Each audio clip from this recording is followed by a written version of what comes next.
പണ്ടൊക്കെ ഈ സാഹിത്യകാരി, ചരിത്രകാരൻ, സിനിമാ അഭിനേതാവ്, സ്പോർട്സ് താരം എന്നൊക്കെ പറഞ്ഞാൽ നമ്മുടെ മനസ്സിൽ തോന്നുന്നത് ഒരു പൊതുവികാരത്തിൻ്റെ സ്നേഹവും സന്ദേശവുമൊക്കെയാണ്.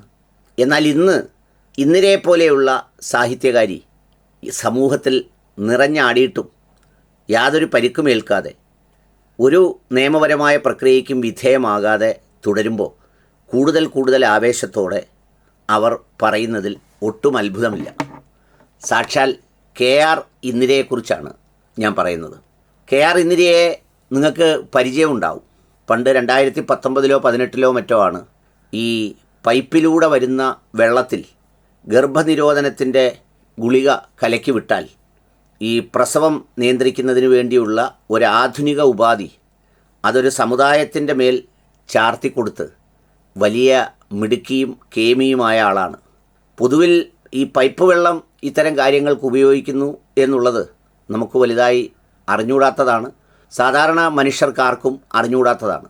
എന്തുകൊണ്ടാണ് ഇന്ദിരാമ്മ ഇങ്ങനെ പറഞ്ഞതെന്ന് ഒട്ടും ആലോചിച്ചിട്ട് മനസ്സിലാവുന്നില്ല. ഏതായാലും അന്നത് പറഞ്ഞിട്ടും അവർക്കൊന്നും സംഭവിച്ചില്ലെന്ന് മാത്രമല്ല, എവിടെയോ എടുത്ത പേരിനൊരു കേസിൽ അതങ്ങ് മാഞ്ഞു പോവുകയും ചെയ്തു. പിന്നെ കുറച്ചു കാലം നിശബ്ദയായിരുന്നു. നിശബ്ദത ഭഞ്ജിച്ചുകൊണ്ട് വീണ്ടും രംഗത്ത് വരുമ്പോൾ ഈ പറയുന്നത് പോലെയാണ് കാര്യങ്ങൾ.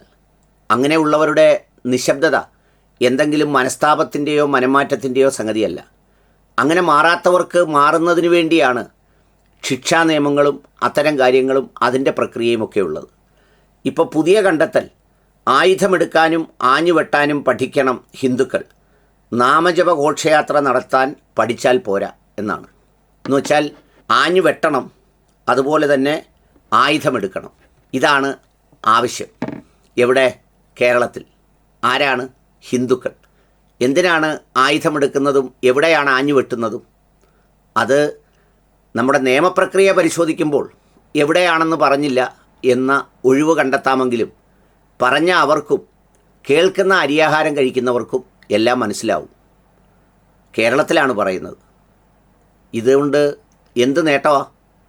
ഇത് യഥാർത്ഥത്തിൽ നമ്മൾ ഈ പറഞ്ഞതുപോലെ വളരെ സമാധാനകാംക്ഷികളായ ഒരു ബഹുസ്വര സമൂഹം ജീവിക്കുന്ന ഈ നാട്ടിൽ ഇങ്ങനെ പരസ്യമായി ആഹ്വാനം ചെയ്യാൻ അവർക്ക് കഴിയുന്നു എന്നുള്ളതും ആ ആഹ്വാനങ്ങളിൽ പോലും നിശബ്ദത പാലിക്കുന്ന ഒരു പ്രക്രിയയും കാണുമ്പോൾ സത്യം പറഞ്ഞാൽ കുറച്ചുകൂടി മൂർച്ഛിച്ചല്ലാതെ ഇനി അതിൻ്റെ തീവ്രത കുറയും എന്ന് പ്രതീക്ഷിക്കുകയേ വേണ്ട.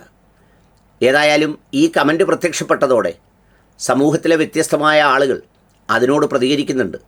ആ പ്രതികരണങ്ങളൊക്കെ ഈ വായിലെ കുമിള പോലെയാണ്. അവരത് 1-2 ദിവസം പോസ്റ്റ് ഇടും, അതതിൻ്റെ വഴിക്കങ്ങ് പോവും, ഒന്നും സംഭവിക്കില്ല. വീണ്ടും സമാനമായ പ്രസ്താവനകളുമായി രംഗത്ത് വരികയും ചെയ്യും. ആദ്യ തവണ ജാമ്യമില്ലാ വകുപ്പിട്ട് കേസെടുത്തു എന്നൊക്കെയാണ് പറയുന്നത്. പക്ഷേ ആ കേസെടുത്തതിനപ്പുറത്തേക്ക് നീങ്ങിയില്ലെന്നാണ് ശ്രീജ നെയ്യാറ്റിൻകരയെ പോലെയുള്ള സാമൂഹ്യ പ്രവർത്തകർ പറയുന്നത്. അവരുടെ ഒരു വിശദമായ കുറിപ്പ് അതിൽ എഴുതിയിട്ടുണ്ട്. ആ കുറിപ്പ് കമൻറ്റ് ബോക്സിൽ ഇട്ടേക്കാം. അത് വായിച്ചാൽ അതിൻ്റെ തുടർച്ചയും അതിനുവേണ്ടി അന്ന് പരാതി നൽകിയ വിപിൻ ദാസ് എന്ന മനുഷ്യൻ്റെ കഥയുമൊക്കെ അതിൽ പറയുന്നുണ്ട്. ഏതായാലും അവലും മലരും പോലെയുള്ള മുദ്രാവാക്യം വിളി പോലും വലിയ ചടുലമായ തരംഗങ്ങൾ സൃഷ്ടിച്ച നമ്മുടെ നാട്ടിൽ ഇന്ദിരയ്ക്കൊക്കെ ലഭിക്കുന്ന ഒരു പ്രൊട്ടക്ഷൻ ഉണ്ടല്ലോ, ഒരു കരുതൽ.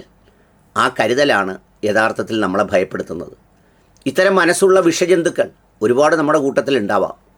പക്ഷേ അത് വമിപ്പിക്കുന്നതിനൊരു തടസ്സവുമില്ലാതെ വന്നാൽ പിന്നെ നമ്മുടെ സോഷ്യൽ ഓർഡർ, സോഷ്യൽ ഹാർമണി എന്നൊക്കെ പറയുന്നത് കേവലം പ്രസംഗങ്ങളിലും എഴുത്തിലും ഉപയോഗിക്കുന്ന പദങ്ങളായി മാത്രം മാറും എന്നതാണ് ഒരു സത്യമായ കാര്യം.